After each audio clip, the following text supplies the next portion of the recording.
Sir John can't hope to improve the police's performance with poorly trained, bad quality recruits. So I've come to Hendon, the Met's training centre, to meet these new recruits and to discover whether these criticisms are justified. Thanks so much for your time, I appreciate it. I'll get you some A lot gets crammed into their 18-week training programme. Everything from questioning suspects to learning the law, and as we see here, even how to deal with accidents. I don't know what's happened. I've just come in here and there's these three people, they collapsed on the floor. They won't answer me. Right, where are we? We're here in this classroom. I've just come in here. They just collapsed, have they? Right, can you hear me? Can anyone hear me? These are the people Sir John is relying on to deliver his vision of London being the safest capital city in the world. Excuse me? You've just been electrocuted. If they're not up to the job, he's never going to succeed. Okay, thank you, people. But when I met them, they were not quite what I expected. I want to ask you a few questions about what got you to here. What was attractive about the police for you? I was in the army previously, and it's definitely better than that. Yeah, it's brilliant. Okay. How many of you is this your first job? One of you. So all the rest of you, you've done something else before. Sure. And what's attracted you to here?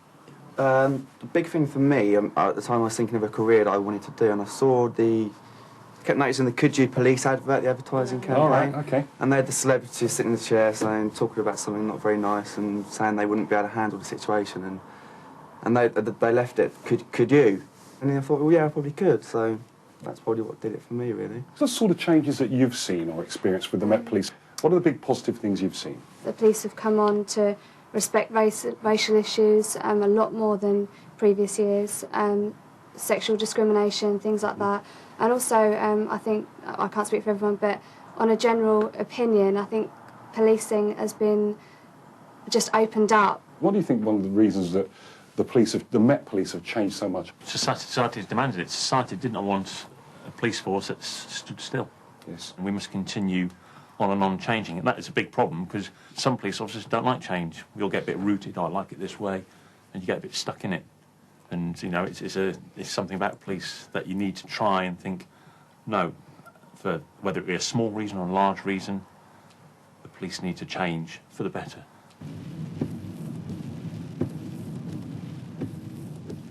I've been really impressed by the recruits we've just met. They're intelligent, they're smart, and they're surprisingly mature. I've started to understand the provocative and controversial nature of the debate about the recruits. I don't believe Sir John's just bringing in numbers. I believe he's trying to change the culture of the organisation. I'll tell you what I mean by culture. I mean the personality of the organisation, the way they get things done, the value system of the organisation. He's trying to bring in a workforce that better reflects the communities that they serve. I'm not talking about race, religion or gender. I'm talking about mental outlook, about values, about behaviours. This is a brave and perhaps necessary gamble. I really hope he can pull it off because it's the only way I can see that he can get the cultural change that the Met requires. The most important event for the Met in recent years was the tragic death of Stephen Lawrence, which revealed serious failings in the force and which culminated in the Macpherson report. This was a devastating attack on the old culture of the Met.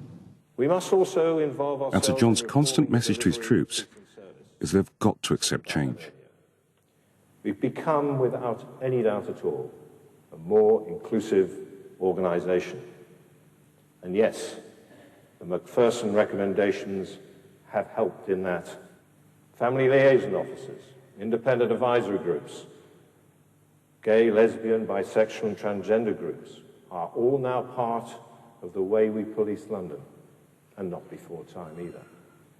No one likes change, and the police service is a conservative organisation with a small c. We need to be that way because if you're dealing with the most difficult things in life, dealing with bodies that decompose, murder, investigations, traffic officers dealing with accidents, we see things that fortunately members of the general public don't. And sometimes we see it on a daily, weekly basis. Now that conservatism is a strength, but sometimes can be a weakness. And I think the real main thing for us to do is to actually make the organisation into an organisation that accepts change as a matter of course. As the Met changes, many experienced officers are leaving. In any normal business, this loss of skills in the labour force would be a disaster. But when I look at St John's new recruits, people with previous work experience, people with their own opinions, I think there's a real opportunity to create a modern and effective police force. And that seems to be the view of some of St John's senior officers. The man in charge of training and recruitment is Bernard Hogan Howe.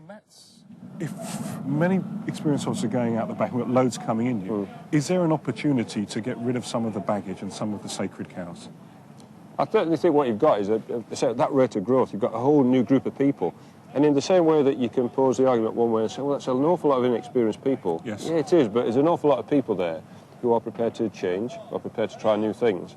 It may be their first chance at employment. Yes. And if you get a profile of a workforce that's getting towards the latter stage of the career, I think that gives them a different view.